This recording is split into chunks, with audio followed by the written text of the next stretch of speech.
예, 시청자 여러분 안녕하십니까? 안녕하십니까? 이명수 변호사님이 정상회담 코너입니다. 안녕하십니까? 네, 안녕하세요. 네네. 자, 지금 이 선거와 관련해 가지고 뭐 이런 저런 이야기도 나오고 또 선거 이후에 지금 이 미통당의 네. 지금 실체가 뭐냐 이런 논란이 있습니다. 네네. 자, 이런 부분에 대해서요 이쪽 이야기를 좀 해보죠. 네.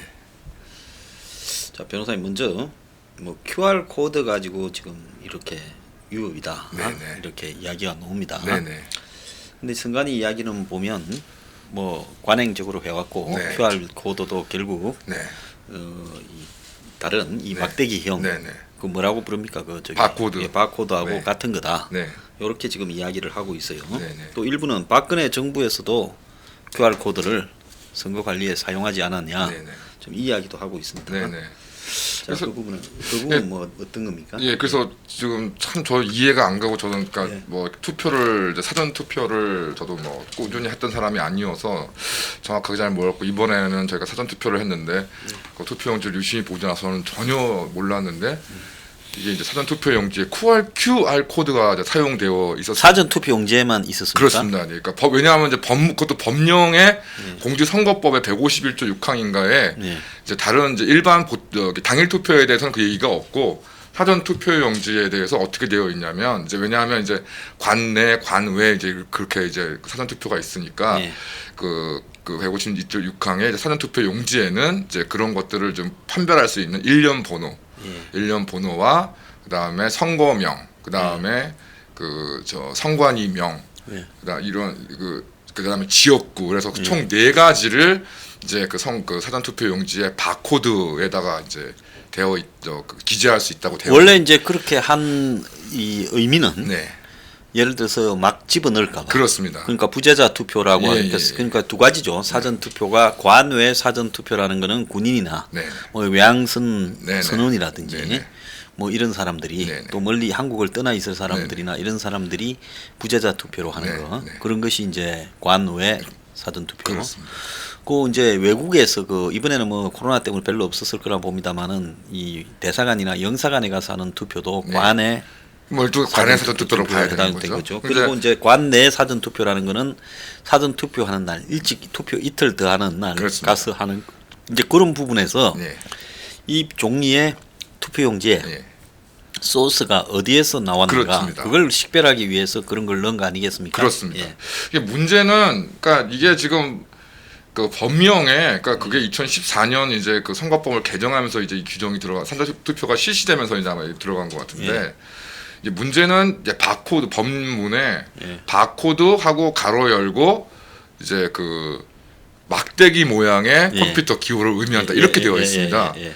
그러면 이게 그 선관위는 이제 QR 코드 일부에 그렇게 주장하시는 분도 계시고 선관위 답변은 뭐냐면 QR 코드도 바코드의 일종이다. 뭐 2차 평면에 예, 평면에 뭐 그렇게 예, 얘기를 예, 합니다. 예, 예. 근데 제가 그거를 판별할 수 있는 이제 능력은 안 되고 이제 문제는 법문에 막대기 모양의 기호라고 되어 있기 때문에 예.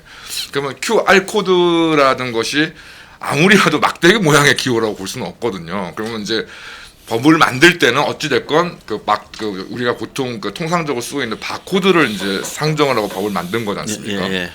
그러면 이걸 뭐 제가 부정선거 뭐 개표 부정 이런 거 관련이 없이 그러니까 이제 선생님도 아시겠지만은 사실 법문 중에 예를 들어서 뭐 이제 저희가 실체와 절차라는 내용이 있는데 이제 실체 같은 경우에는 예를 들어서 뭐 대표적으로 저희가 해석이 필요한 부분, 예를 들어 살인죄를 처벌하고 할 때 살인이 무엇이냐, 그거를 정의를 이제 내리는데 그게 당연히 구체적으로 이렇게 정의를 내릴 수가 없지 않습니까?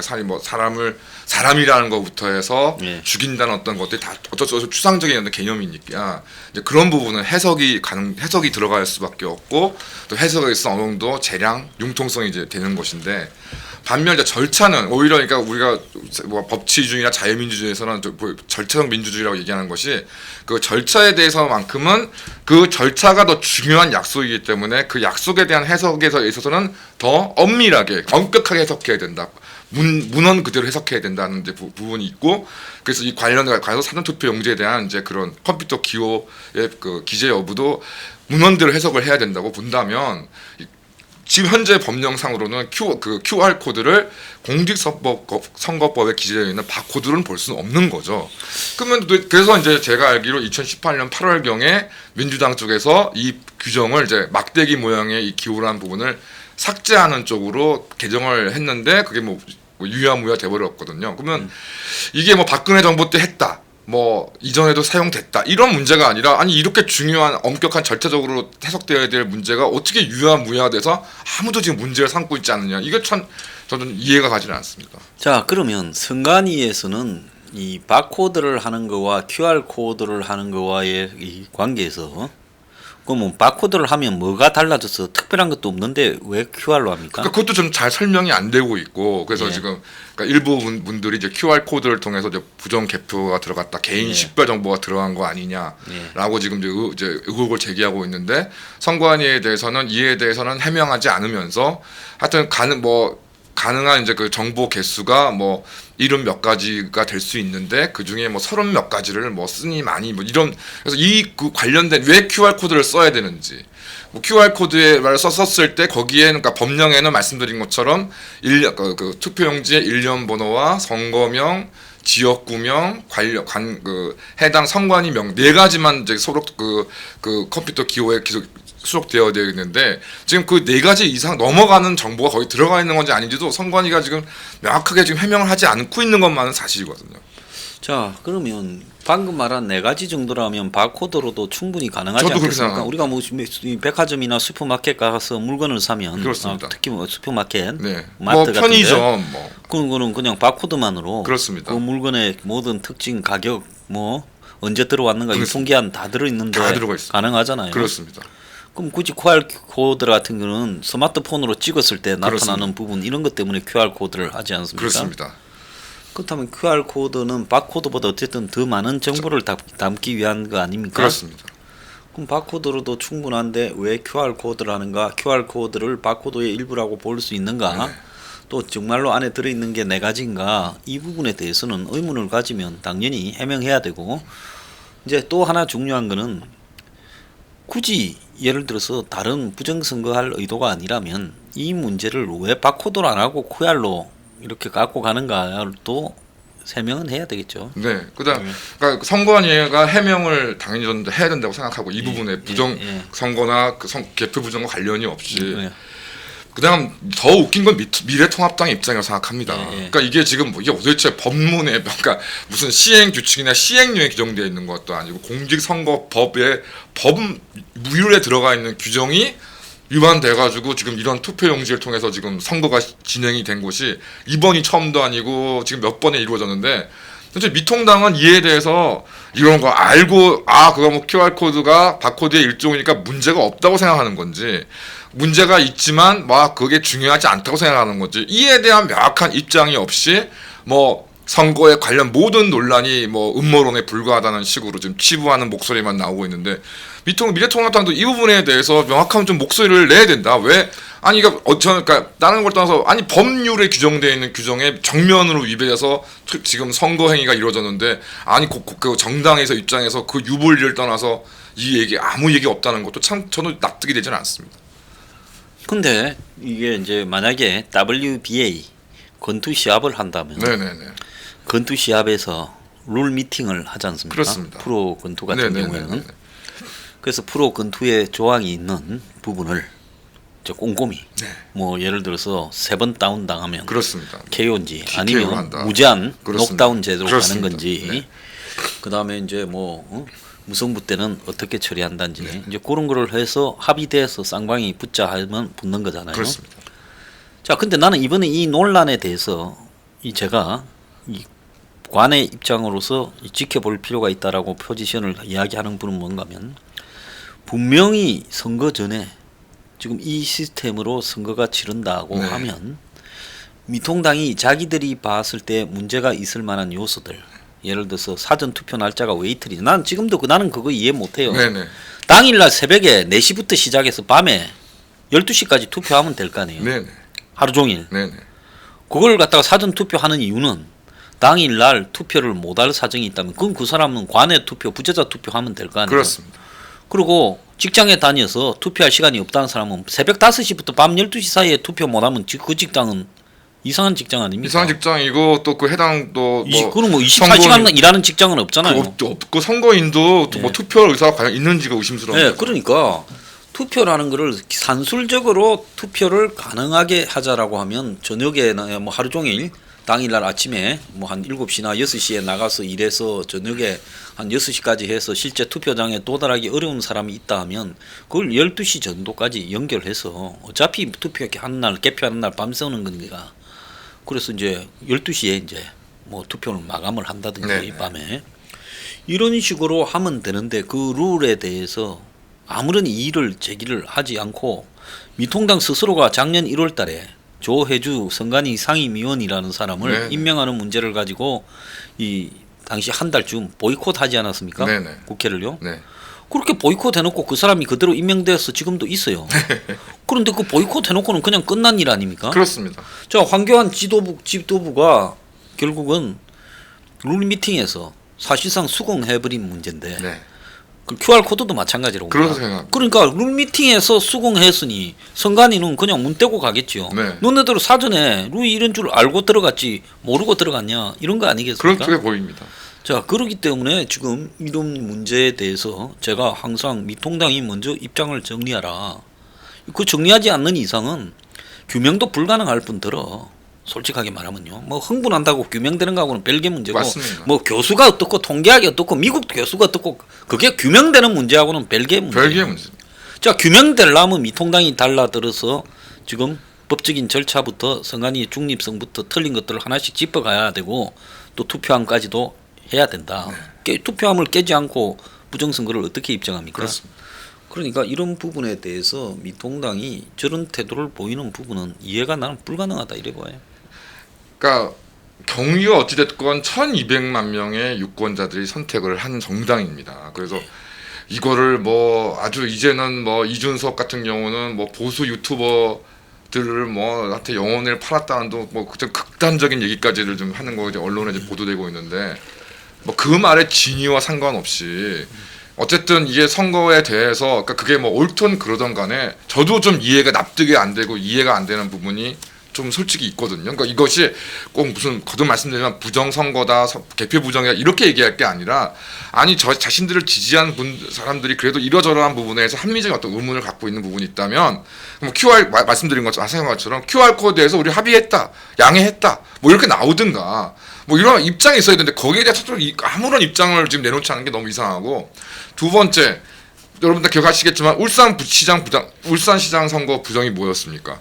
그게 청와대에 관련된 그 정책을 다루는 사람들이 무슨 병원 관련된 거 기타 등등을 어떤 정책을 가지고서 그 내용을 그 일정 울산시장 선거 후보로 출마한 송철호한테 상의를 하고 그걸 또 공약으로 발표하고 이런 것들을 사전에 다 협의를 해가지고 결국 그 부분에 따라서 지금 선거법 위반으로 지금 관련자들 기소되어 있는데 이번에 외교부가 담당 부처도 아닌 외교부가 그 코로나 우한 폐렴 진단 키트의 뭐 수출이니 뭐니 등등에 관해서 연속적으로 계속 발표를 하고 그런데 뭐 소장님께서 계속 말씀하시는 것처럼 미국의 FDA나 이런 데서는 사전 승인이라던가 이런 것들의 어떤 절차 자체가 없다.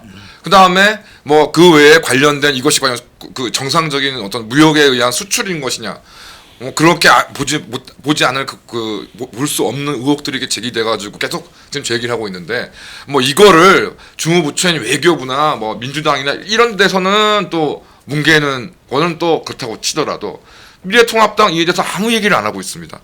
지금 그러니까 뭐 세간에도 뭐 두 번 당한 것까지는 당한 사람이 피해를 준 사람이 나쁜 사람이지만 세 번 당하면은 당한 놈이 나쁜 놈이라는 얘기가 시중에 속된 말로 있는데 이게 지금 한두 번도 아니고 눈 뜨고 헐겁게 또 보고 있는데 지금 외교부가 사실상 선거 만약 이게 이런 게 모든 게 허위의 어떤 사실을 유포한 거라면 이거 외교부가 사실상 선거법을 위반해서 선거에 개입했다는 건데 이 부분에 대해서도 미래통합당이 아무런 얘기를 안 하고 있는 게 있으면서 무슨 뭐를 개혁하고 뭐를 바로잡겠다는 건지 이해를 할 수가 없어요. 자, 그 부분과 관련해가 우리가 이 지금 외교부의 진단 키트와 관련돼서 미국에서 받았다라는 지금 공문, 네. 또 외교부가 회사 세 군데에 보냈다라는 공문, 그리고 이제 외교부가 이제 4월 14일 날 미국 비행기가 연방재난청의 비행기가 와서 싣고 갔잖아요. 이제 그 내용 이런 부분들을 우리가 이제 지금 이제 내주에는 이제 정보 공개 심판 청구를 해야 되는데 정확하게 이제 행정법원에다가 이제 정보 공개 심판 청구입니까? 청구 소송. 청구 소송에. 예, 그래서 이제 그 부분을 할 때 거기에 이제 그걸 뭐라고 합니까? 소재청인이라고 합니까? 뭐라고 해야 됩니까? 그러니까 원고라고 하죠. 그것도 그때도 원고라고 합니다. 원고라고 행정심판에. 그럼 원고로서 참여할 분을 이제 저희들이 아마 내주 중에는 이제 다들 참여해 달라고 지금 뭐 상당수가 들어왔는데요. 그 소송을 저희들이 낼 겁니다. 그래서 내서 그 부분은 반드시 짚어서 끝내야 된다. 그래서 이것이 외교부의 선거 개입 여부를 한번 우리가 타진해 볼 수 있는 네, 그렇습니다. 어떤 중요한 어떤 문건이다 이렇게 보고 있습니다. 네네. 자, 그리고 이제 그 다음에 보면 이제 대북 정책에 대해서 오늘 뭐 한국당의 미통당의 40대 뭐 보니까 발언들 요즘 뭐 괜히 선거 끝나고 나니까 아무 생각도 없는 미통당의 40대 애들한테 이렇게 마이크를 들이밀어요 언론들이. 그러니까 나오는 대로 떠드는데 북에 대한 큰 틀의 유화 정책을 또 어떤 애가 이야기하더만요. 당선자라는 애가. 그래서 북에 대한 유화 정책이라는 부분을 보수 정당에서 지금 가만히 놔둬도 문재인이가 너무 유화적이라서 정광훈 목사가 간첩 아니냐 했다가 지금 피소대가 지금 재판 받게 지경인데 이거를 이야기한다? 이거 뭐 어떻게 생각하세요? 뭐 일단 첫 번째 제가 의문이 드는 게 과연 대한민국 건국 이후에 이승만 대통령 시절을 제외하고 대북 어떤 강경책, 어떤 북한을 섬멸하겠다는 정책을 대한민국 정부가 펼친 적이 있는가?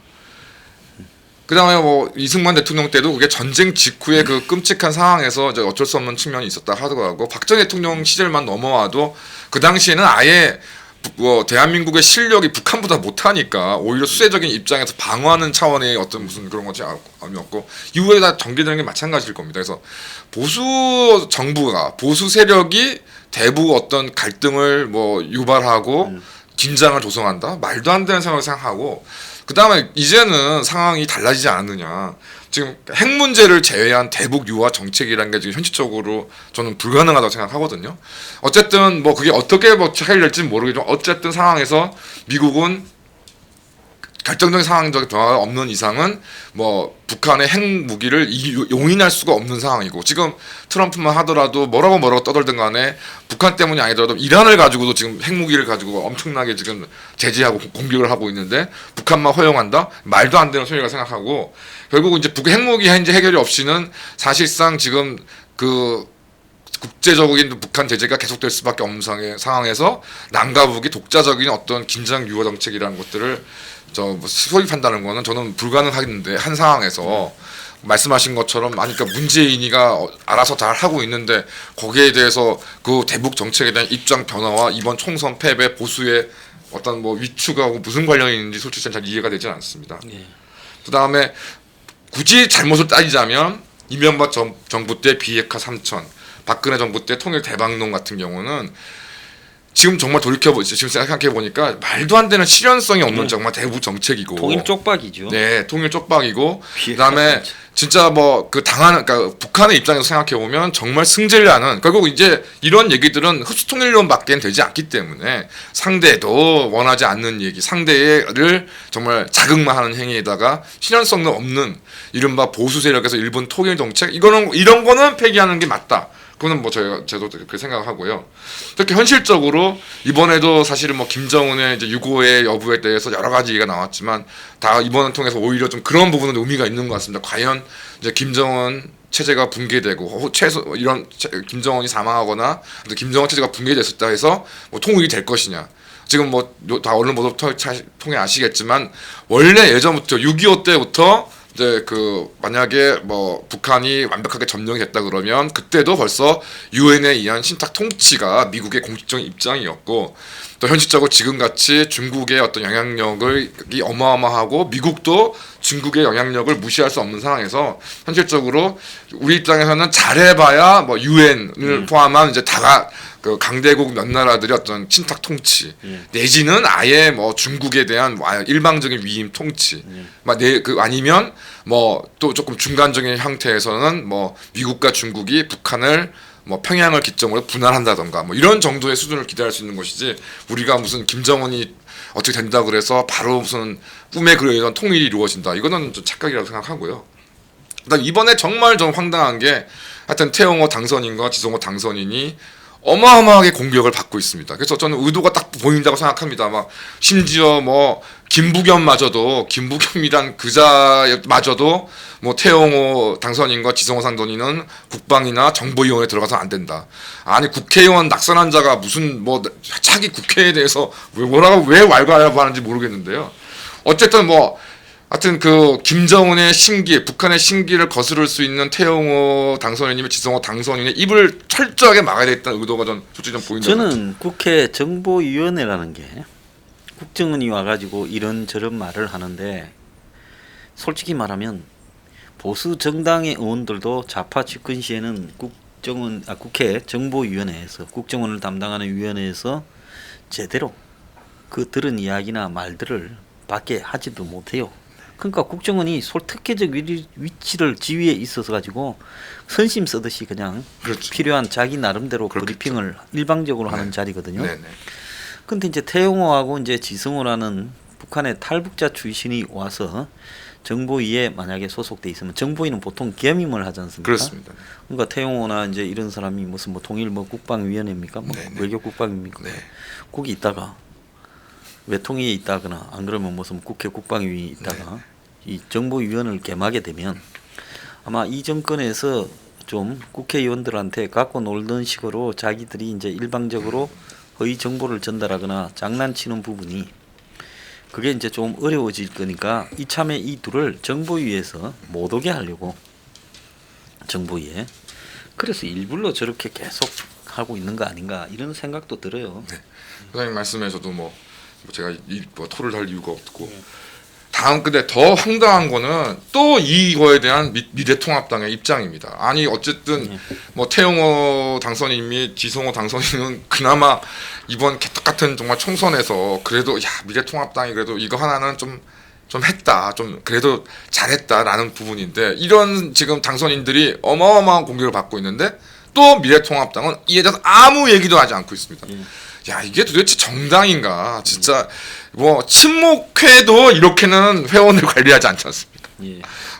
정말 참 어이가 없다고 생각이 들고 예. 그다음에 이제 그 지금 미국하고 SMA라고 그렇습니다. 해서 주한미군 방위비 분담 협상이 되고 있는데 네.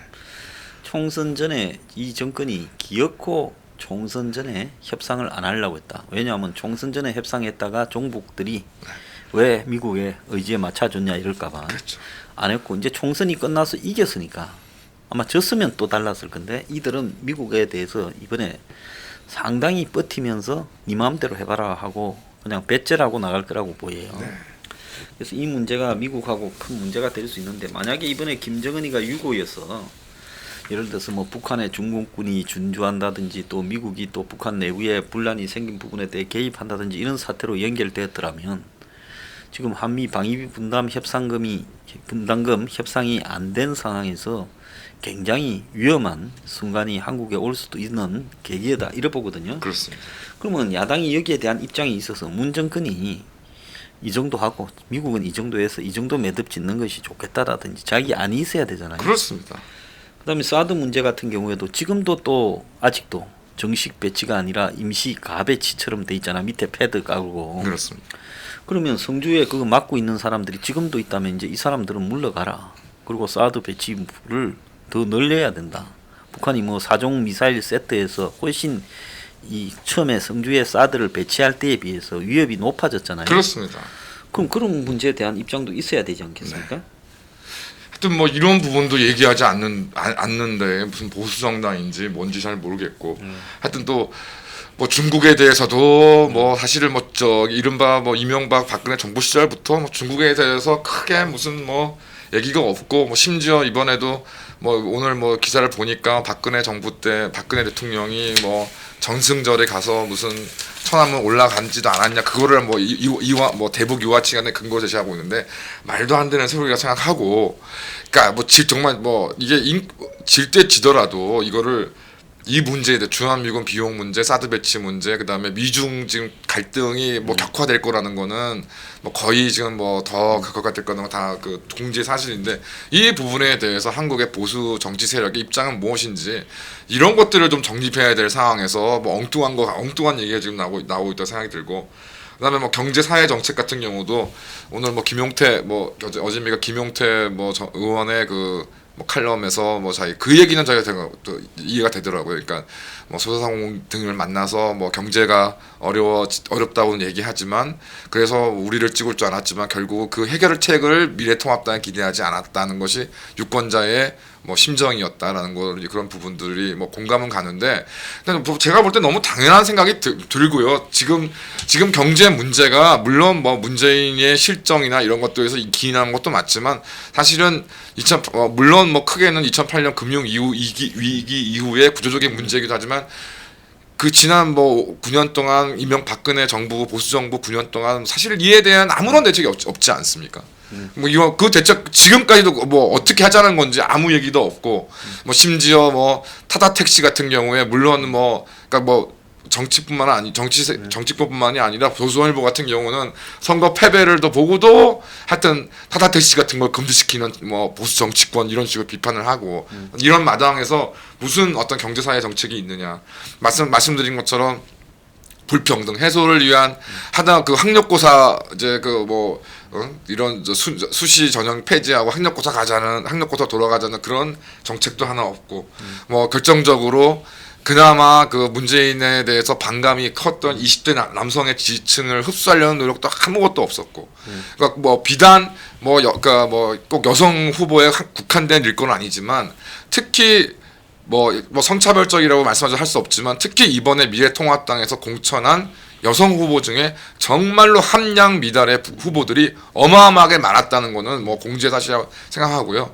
특히 청주에 그 공천을 받았던 김수민 현재까지는 의원이죠. 김수민 의원 같은 경우는 윤지호 사건에서 앞장섰던 사람 아닙니까? 예, 그렇죠. 예, 윤지호 사건에 앞장섰던 사람을 보수 정당에 그것도 뭐 무슨 뭐 비례 후보도 아니라 뭐 지역구 후보로 내세워 가지고서 도대체 보수 어떤 정체성에 대해서 온갖 혼돈이 다 일어났는데 뭐 이런 사람들이 이제 와 가지고 또 무슨 대북 정책의 유화적인 변경 뭐 이런 식의 해서 보수 개혁을 얘기한다는 것 자체가 좀 어불성설이라 생각이 들고 하여튼 마지막으로 좀 이제 뭐 방송 들어오기 전에 소장님과도 말씀드렸지만 소장님께서 늘상 하여튼 미래통합당 에 있는 인간들 보고서 뭐 간첩이다 뭐다 뭐 늘상 말씀하셨지만 저도 뭐 그러니까 일면 뭐 이런 사람들이 잘못했다라고 생각도 했지만 또 한편으로는 너무 말이 심한 게 아니냐 뭐 이렇게 표현을 강하게 하냐 이런 생각을 솔직히 했던 것이 사실인데 하여튼 이번 선거 그다음에 이번 선거가 끝난 후의 모습을 보니까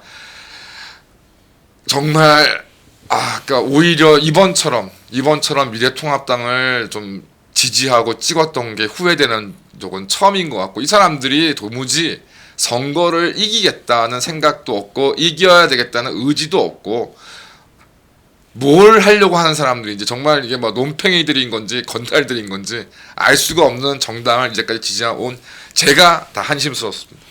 진짜로 이해가 가지 않는 것은 각 분야에서 어디로 가고자 하는 자기 주장이 있어야 되거든요. 그렇습니다. 정파는요. 예. 그런데 미통당의 이번에 경제 정책은 뭡니까? 민부로는 만들어 놓고 선거일 갈수록 허지부지 돼서요. 그렇습니다. 왜? 저거 스스로도 재벌 편드는 그런 걸 내놓고 기득권 편드는 걸 내놓고 표를 얻을 수 없다는 걸 알기 때문에 아니 경제 전문가들을 70명이나 잡아다가 4개월을 만드는 걸 가지고 써먹지도 못하는 저 정당이 저게 무슨 의미가 있습니까? 자, 주거 문제가 되고 대학 입시가 문제가 되고 일자리가 문제가 되고 민노총이 문제가 되는데도 그런 부분에 대한 지적 하나 안 했어요. 네. 예, 그래서 그야말로 뭐 공정이니 그다음에 불평등, 정의 이런 사회적 가치에 대한 시정을 하려고 하는 어떤 노력도 돈 안 드는 정책도 안 했어요. 네. 그러고는 결국은 마지막에는 포퓰리즘을 따라갔어요. 네. 원래 70%만 줄 걸 황이 저게 또 오버해서 결국 100% 다 또 나눠주는 거 아닙니까? 네. 그래서 제가 볼 때 이제 미통당은 뭐 간판 내려대도 또 저게 정치적으로 먹고 사는 일종의 이 뭡니까 이 소셜 클럽이에요. 네. 그 VIP 클럽이에요. 네. 네. 그렇기 때문에 간판 안 내리겠죠. 네. 그러니까 이제는 미통당에 대해서 제가 볼 때는 이제는 이제 이 단절을 할 때다. 전부 뜻이 있는 사람일수록 이제는 단절해라. 그리고 이제 저거와 관계없이 또 다른 외부적인 어떤 형태의 이 정치적 결사체나 정치적 어떤 가치 스케치 프레이즈를 내걸고 이제 길을 떠나야 될 때다. 저는 개인적으로 그렇게 보고 있습니다. 아니 그러니까 저도 뭐 그런 생각이 진짜 이번 선거를 통해서 절실히 듭니다. 그래도 하마나 좀 나아질까 그래도 이놈보다 저놈이 낫겠지라고 생각했는데 뭐 선거 지금 끝나고 지금 벌어지는 일들 하면 뭐 저도 지켜봐도 그러니까 뭐 부정선거 개표 부정 뭐 저도 좀 터무니없는 얘기도 있다고 저 생각은 합니다. 근데 뭐 어찌 됐건은 그런 부분에 대해서 그 자신들을 지지해준 사람들이 어떤 의문을 제기하면 거기에 대해서 좀 소상히 알고 있는 내용을 설명을 하고 뭐 거기에 대해서 좀 뭐 잘못된 게 있으면은 그 부분을 지적하고 뭐 얘기를 해야 되는 것인데 뭐 앞뒤 안 가리고 그냥 맹공만 퍼붓고 무슨 뭐 그 보수 유튜버들 때문에 선거가 전이에 말도 안 되는 소리 그런 식으로 공격하는 이준석 무슨 그 대중 한 단돈 500명이라도 대중을 동원할 능력이 있는 사람입니까?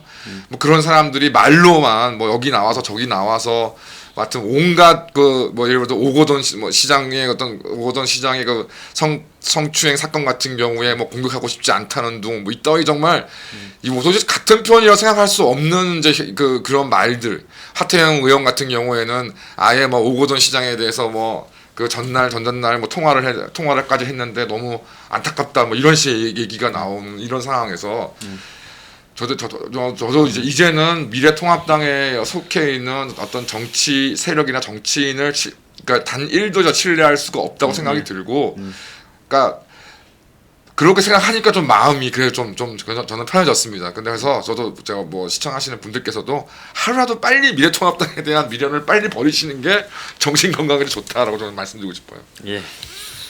자, 그 마지막으로 그 미래통합당이 이 우리나라에 벌어지고 있는 현실 불평등 그다음에 또 그 20대에 지금 처해 있는 이 사회적 위치 이 참 불행한 세대지요. 그렇습니다. 취업도 안 되고 어떤 과정도 가지기 어려워지는 이런 부분에 대해서 거의 고민을 안 하지 않습니까?